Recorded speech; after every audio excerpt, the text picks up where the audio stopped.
Senhor esteja convosco. Proclamação do Evangelho de Jesus Cristo segundo João. Naquele tempo, havia alguns gregos entre os que tinham subido a Jerusalém para adorar durante a festa. Aproximaram-se de Filipe, que era de Betsaida da Galileia, e lhe disseram: Senhor, gostaríamos de ver Jesus. Filipe combinou com André, e os dois foram falar com Jesus. Jesus respondeu-lhes: Chegou a hora em que o Filho do Homem vai ser glorificado. Em verdade vos digo, se o grão de trigo que cai na terra não morre, ele continua só um grão de trigo. Mas se morre, então produz muito fruto. Quem se apega à sua vida, perde-a. Mas quem faz pouca contra de sua vida neste mundo, conservá-la para a vida eterna.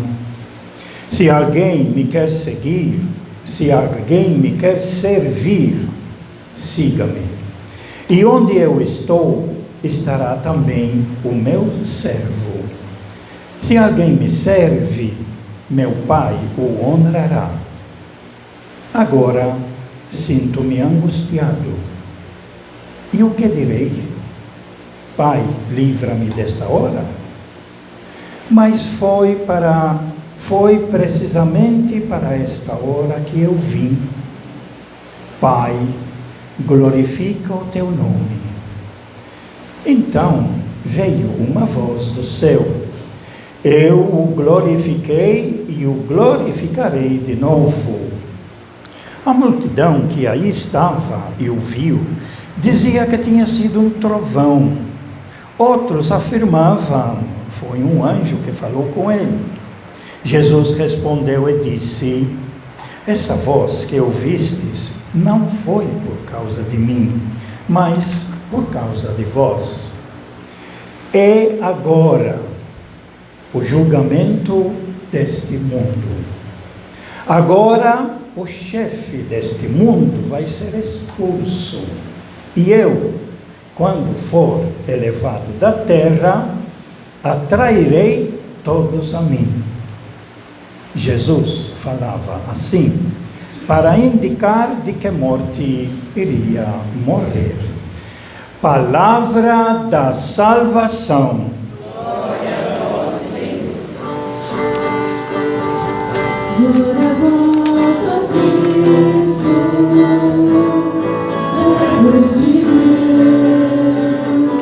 Glória a vós, Cristo, Verbo de Deus. Glória a vós, Cristo, Verbo de Deus. Glória a vós, Cristo, Verbo de Deus. Que estas palavras sirvam para o perdão de todos os nossos pecados. Amém. Meus prezados irmãos, aqui na comunidade São Francisco de Assis, nós estamos celebrando hoje o 5º domingo da Quaresma, e são 5 os domingos da Quaresma. Domingo que vem, nós já celebramos o Domingo de Ramos, que junto com a Semana Santa, depois o Tríduo Pascal, quinta, sexta e sábado à noite e domingo, aí nós entramos no tempo da vitória, da ressurreição de Jesus, E toda a quaresma, desde quarta-feira de cinza, é para a gente se preparar exatamente para esse evento muito importante da vitória de Jesus sobre o pecado, sobre a morte, e mostrar para nós exatamente que nós temos condição de vencer, porém tem um custo, e que é a nossa leitura de hoje. Tem um custo para vencer o mal, nos custa. Se nós lermos a última frase aqui do Evangelho nosso hoje, é agora o julgamento deste mundo. Quando ele fala deste mundo, é como o mundo se organiza. Se organiza pela ganância, se organiza pela dominação, se organiza pelo orgulho, pela ilusão, pelo engano, pelos fake news. Para aqueles que mais dominam, aqueles que são mais fortes, eles ganharam, eles exatamente usam esta frase, e por isso que na oração inicial aqui, nós lemos exatamente essa frase: fazei justiça, ó Deus, e defendei-me contra a gente impiedosa, do homem perverso e mentiroso, libertai-me, ó Senhor, sois vós o meu Deus e o meu refúgio. É exatamente esse que é o mundo. E Jesus vai dizer: é agora a condenação, o julgamento deste mundo, não o mundo da criação de Deus, mas o mundo como se organiza, na qual nós estamos envolvidos, nesse deserto. E aí continua dizendo: agora o chefe deste mundo vai ser expulso, e eu, quando for elevado da terra, atrairei todos a mim. Pois é, hoje é o 5º domingo da quaresma, o último domingo, e exatamente ele fecha uma reflexão que nós estamos fazendo desde o primeiro domingo da quaresma. O que apareceu no primeiro domingo da quaresma? No primeiro domingo da quaresma foi aquela leitura das tentações de Jesus. Jesus foi impulsionado pelo Espírito Santo, que tinha acabado de receber ao ser batizado por João, o Espírito de Deus, e vai ser conduzido pelo Espírito de Deus. E esse Espírito de Deus, por assim dizer, jogou Jesus no deserto. O deserto é a nossa vida. O deserto é o nosso mundo que nós estamos vivendo. Deus, o Espírito de Deus jogou Jesus nesse mundo, e ele diz que nesse mundo ele ficou no deserto durante 40 dias, que é o prazo da vida normalmente ativa de uma pessoa, portanto a vida de cada um de nós, e aí foi tentado por Satanás, que aqui na nossa leitura do Evangelho de João vai chamá-lo o príncipe deste mundo. Agora o chefe deste mundo vai ser expulso. Então, o primeiro domingo e o outro domingo mostra que Jesus entrou no nosso mundo. Nós celebramos isso no Natal, é um fato muito importante, que Jesus é um ser humano como todos nós. Deus o trouxe aqui no meio de nós.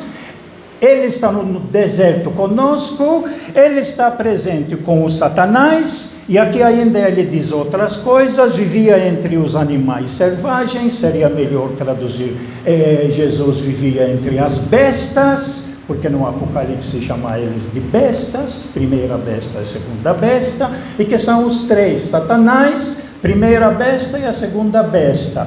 O Satanás, que corresponde ao Deus, a primeira besta corresponde a Jesus, e a segunda besta corresponde ao Espírito.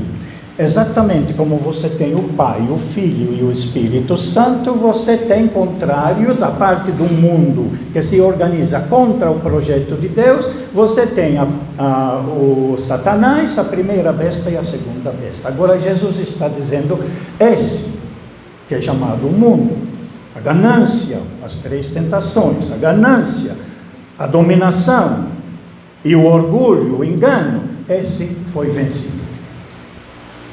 Esse é o que a nossa leitura está dizendo aqui no final. Agora, o chefe deste mundo, que é o Satanás, no Apocalipse ele explica mais quem são, para fazer ligação todo no Antigo Testamento, quando ele usa a palavra o dragão. O dragão foi expulso, não está mais junto de Deus, foi expulso para a terra.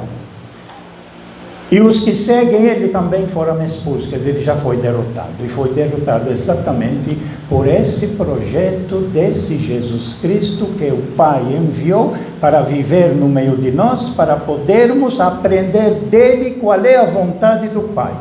E fazer a vontade do Pai, porque é só assim que nós conseguimos construir o seu reino. A ideia básica é essa: se você está doente, se você tem uma bactéria dentro de você, para poder ficar curado, você tem que matar a bactéria. Isso que o médico faz. Após descobrir qual é a bactéria que está te causando mal, aí o médico escolhe o antibiótico certo para poder matar a bactéria. Matou a bactéria, é só se recuperar e voltar a viver. Se não matar a bactéria, ela vai tomando conta e ela vai destruindo a gente, a saúde da gente, e morrer. Esse é o processo que ele está dizendo aqui. Jesus, ele veio exatamente para nos fazer conhecer quem é o inimigo, como funciona o inimigo, para a gente saber se prevenir contra ele, lutar contra ele, para poder crescer e gerar uma vida nova. A ideia básica que ele coloca aqui, a palavra-chave desse texto, aqui usando essa questão dos gregos que estavam lá presentes e que queriam ver Jesus. Esse ver Jesus não é ver assim, né? Ver Jesus, porque na realidade Jesus andava na rua e pode ser visto por todos, mas esse ver Jesus queriam conhecer quem é Jesus. Queriam conhecer o seu projeto, a novidade que ele trouxe, assim como Nicodemos. Na leitura que nós vimos semana passada, o final dela foi na casa de Jesus para ver Jesus. Mas o que ele quer de Jesus? Ver? Não, ele queria conhecer o seu projeto. E aonde no final, que é a leitura da semana passada do Evangelho, pois Deus amou tanto o mundo, que mandou até seu próprio Filho, não para condenar o mundo, mas para que o mundo seja salvo por meio dele. Como é que acontece essa salvação? E aí a igreja nos propõe esse texto aqui, então, onde Jesus vai dizer a frase principal: se o grão de trigo que cai na terra não morre, ele continuará só um grão de trigo, mas se morre, então produz muito fruto. Esse é o processo da vida para gerar vida. Esse processo nós participamos disso, nós conhecemos. Todos nós, em casa, na família, quem gerou filho, todos nós sabemos o desgaste que teve durante a gravidez, né? O sofrimento que teve ao gerar o filho. Mas você sabe que para o filho nascer, vai ter que ter o parto. E o parto tem várias dificuldades. A mãe sabe disso. E aqui que entra aquela frase de Jesus: diante da dificuldade que ele está vendo, que as autoridades já elaboraram um plano para prendê-lo e matá-lo, e ele já sabe disso, por isso que ele andou escondido, por aqui, por lá. São João, o evangelho dele, percebe isso, que Jesus vai escondido, ele se afasta para não ser preso, ele fica no meio da multidão, porque a multidão protege Jesus, mas quando está só com os discípulos, ele se esconde, porque ele já sabia que o plano já estava traçado para prendê-lo. Então, assim como então, essa mãe, ela vai dizer... a frase que ele diz aqui: agora sinto-me angustiado, assim como a mãe que vai dar à luz, angustiada, porque sabe que vai passar um momento muito difícil. Agora sinto-me angustiado, e que direi? Pai, livra-me desta hora. A mãe diz o quê? Quando vai dar à luz? Me livra dessa hora? Não.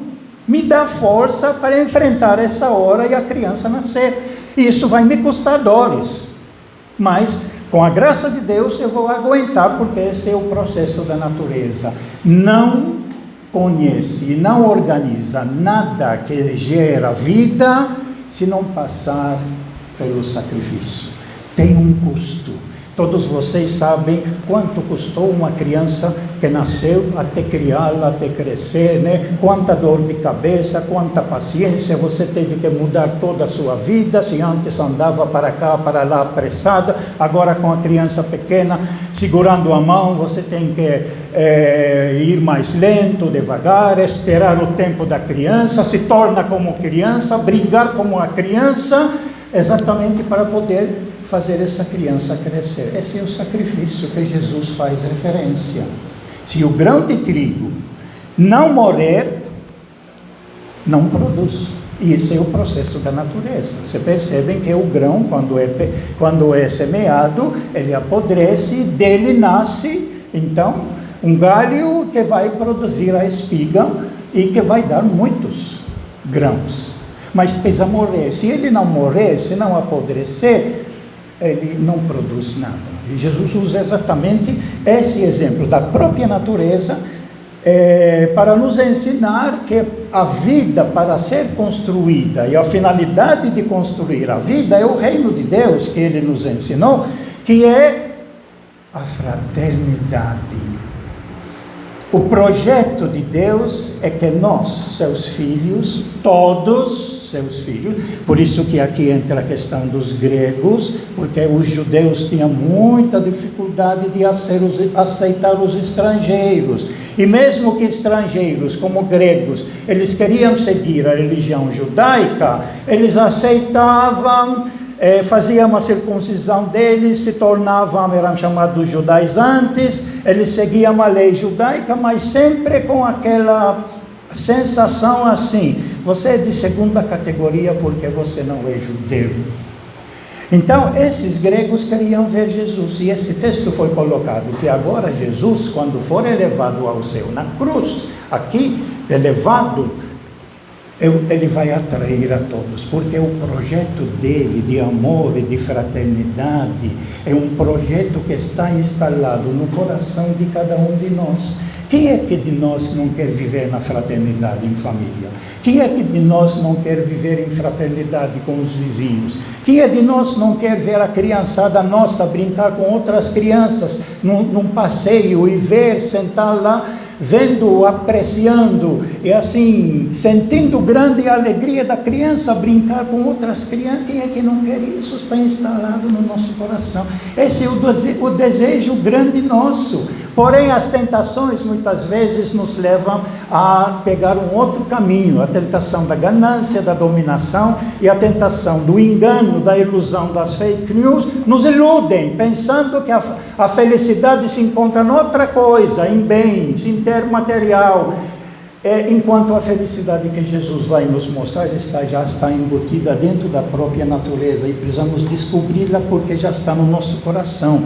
E aqui eu faço referência à nossa primeira leitura, que o profeta Jeremias, ele coloca, nas primeiras leituras, veja bem, 5 domingos, nós tivemos a aliança que Deus fez com Noé, primeiro, após o dilúvio, onde o arco-íris serviu como sinal, e disse: ao ver esse arco-íris vai ficar como sinal, para eu poder lembrar, não destruirei mais a terra. Essa é a aliança que ele está estabelecendo com o ser humano, que Deus quer ajudá-lo a viver a fraternidade, mas ele vai pela sua cabeça, pelos seus instintos, fazer outras coisas contrárias, assim como fizeram naquele tempo. Depois foi estabelecida a segunda aliança, no segundo domingo, a aliança de Abraão com o filho. A sociedade no tempo de Abraão, ela pensava que para agradar a Deus tem que oferecer para ele o que tem de melhor, as primícias. E Abraão não aceitou isso, mas no fim acabou obedecendo, como toda cultura dizia, tem que oferecer o seu primeiro filho a Deus. Mas na hora de colocar a mão para matar a criança, oferecê-la a Deus, o primeiro filho, Isaac, veio uma voz que dizia: tira a mão daí, não faz mal a essa criança. Assim estabeleceu a segunda grande aliança com Abraão, dizendo que o ser humano não é para ser oferecido, como vocês pensam. Vocês pensam que pode sacrificar um ser humano dado com tanto amor por Deus através dos seus pais? Oferecer a Deus, matar o seu próprio filho? Você acha que Deus vai ficar contente com esse gesto?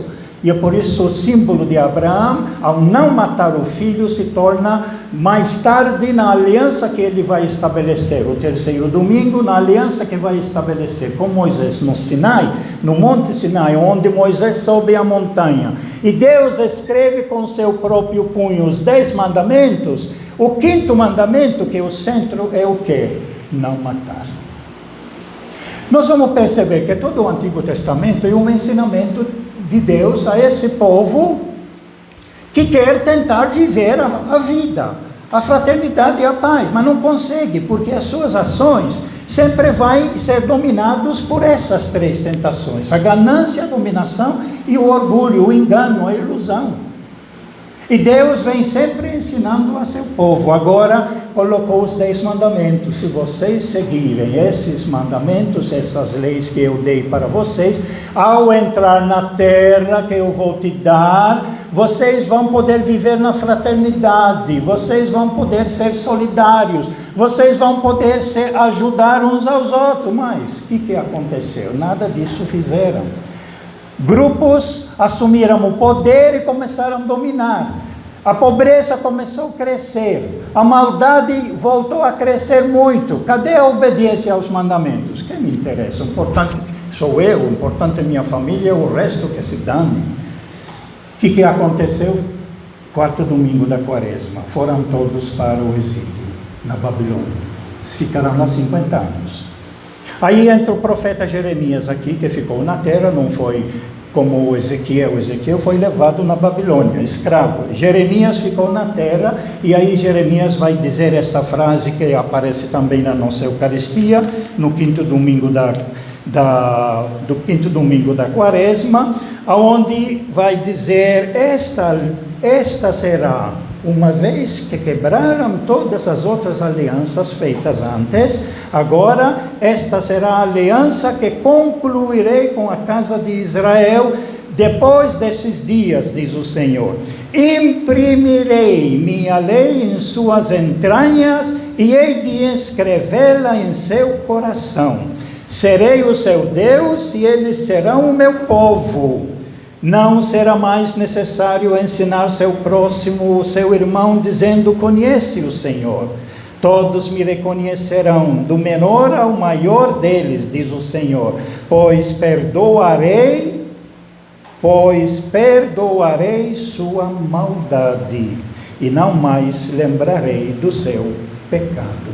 Esse é o ensinamento que Deus vem dando em todo o Antigo Testamento, até chegar, como diz São Paulo, a plenitude dos tempos, aonde ele manda o seu próprio Filho, a última aliança definitiva.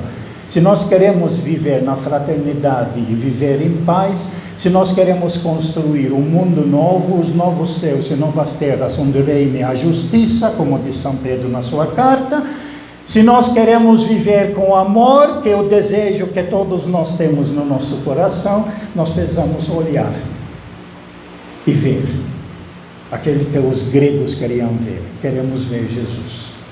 E ouvir a palavra no 3º domingo, no 2º domingo da Quaresma, na transfiguração. Escutem o que ele diz. E aí Jesus, ele vai dizer: eu vim aqui porque meu Pai ama muito a sua criação, ama muito esse mundo. Eu não vim para condenar esse mundo, mas vim para salvá-lo. Porém, precisa olhar para mim, precisa me conhecer e precisa aceitar o meu projeto. O meu projeto é esse: é servirmos uns aos outros, é ajudarmos uns aos outros. Vai me custar sacrifício, mas vai ter vida nova. Volto de novo ao exemplo da mãe, do pai que cria a família e olha quanto custa. Olha na adolescência, na juventude, quantas vezes apronta a criança, o adolescente, o jovem, apronta coisas, se envolve com coisas, e a mãe e o pai estão lá sempre acompanhando para tentar ajudar. Se estiver errado, seja que for, vai lá atrás, para tentar ajudar a se recuperar, até chegar à plenitude do tempo de cada um de nós, na maturidade, que segundo a lei universal, mais ou menos, é colocado aos 18 anos, onde a pessoa assume a sua própria responsabilidade e ela precisa dar conta daquilo que ela fizer diante da família, diante dos outros. Essa é a maturidade. E para permanecer nessa maturidade e não cair na tentação, aí nós temos sempre esse projeto de Jesus, que é o Evangelho, que nós precisamos ler, aprofundar para conhecer Jesus, para ver Jesus. Quem é Ele, o que Ele faz, o que Ele nos ensina, qual é o resultado do seu projeto? É vivermos na fraternidade. Por isso que a campanha da fraternidade, onde está o cartaz, está aqui, o cartaz está lá, a campanha da fraternidade nos pede esse ano abrir o nosso olho, não só para a pessoa apenas da família, não só para os parentes, não só para o pessoal da comunidade, mas nós vivemos com outras pessoas que não participam da comunidade. Respeita a diversidade, mas por que não podemos viver a fraternidade mesmo com quem pensa diferente? Por que não podemos viver a fraternidade com quem come comida diferente, com quem veste roupa diferente, com quem tem um jeito diferente, que eu preciso respeitar? E não usar aquele esquema fechado, egoístico, dizer, a melhor comida é minha. Não, a sua comida é gostosa porque você foi acostumado com seu paladar desde a criança a gostar dessa comida. Então, para você é o mais delicioso aquilo que você foi acostumado. Mas o que o outro está comendo também é gostoso e ele sente o gosto. Pode ser que pelo costume você não sente o prazer. Mas se for começar a comer, vai acostumar o seu paladar e vai aprender a apreciar a comida do outro. Isso em tudo na vida. Então, o projeto da igreja, da grande fraternidade, que é o maior desafio que a igreja nos apresenta, na campanha da fraternidade e amizade social, na sociedade toda. Se nós não nos abrirmos a respeitar os outros, a ajudar os outros, a sermos ajudados pelos outros, porque não podemos pensar que nós sabemos tudo e que nós somos os certos.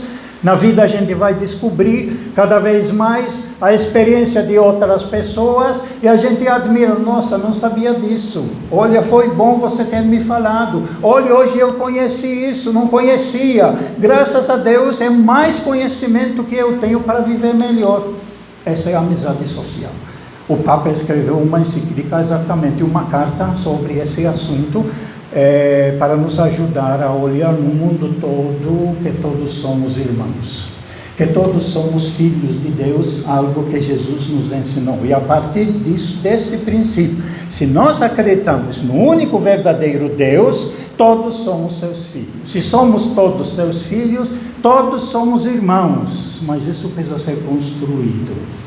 Assim como a criança numa casa, quando nasce, ela vai aprender a ser irmão ou irmã de outros irmãos que já tem. Se aprende. Viver como irmão se aprende. Não nasce com ele. Não nasce com ele, se aprende. Assim, viver na comunidade se aprende. Viver na sociedade se aprende. E a mãe vai nos ensinar como deve lidar. Na escola, se tem o bullying, uma criança que quer se fazer maior, a orientação dos professores, se aprende. Por isso que essa atitude maior que Jesus nos coloca é a humildade. Reconhecer que nós somos gente humana com capacidade de crescer sempre, de aprender sempre. Por isso, na transfiguração, escuta o que ele diz. Nós temos certeza que o projeto de Jesus, ele vai chegar no final a dizer isso que está aqui na última frase. É agora o julgamento desse mundo. Com o projeto de Jesus, será. Com o nosso egoísmo, fortalecemos o inimigo. Com o amor de Jesus, a misericórdia e o perdão, que é a essência do projeto de Jesus, nós conseguimos dizer agora o chefe deste mundo, o príncipe deste mundo, o dragão, a antiga serpente, o diabo, o Satanás, agora o chefe deste mundo, o príncipe deste mundo, vai ser expulso. E eu, quando for elevado da terra, atrairei todos a mim. O projeto de Jesus é o único projeto que existe que pode oferecer a todos a condição de vivermos na fraternidade como irmãos, que é o desejo instalado aqui. O desejo de todos nós é vivermos no amor e na fraternidade. Isso nós conseguimos olhando a Jesus. Louvado seja nosso Senhor Jesus Cristo. Creio em Deus Pai.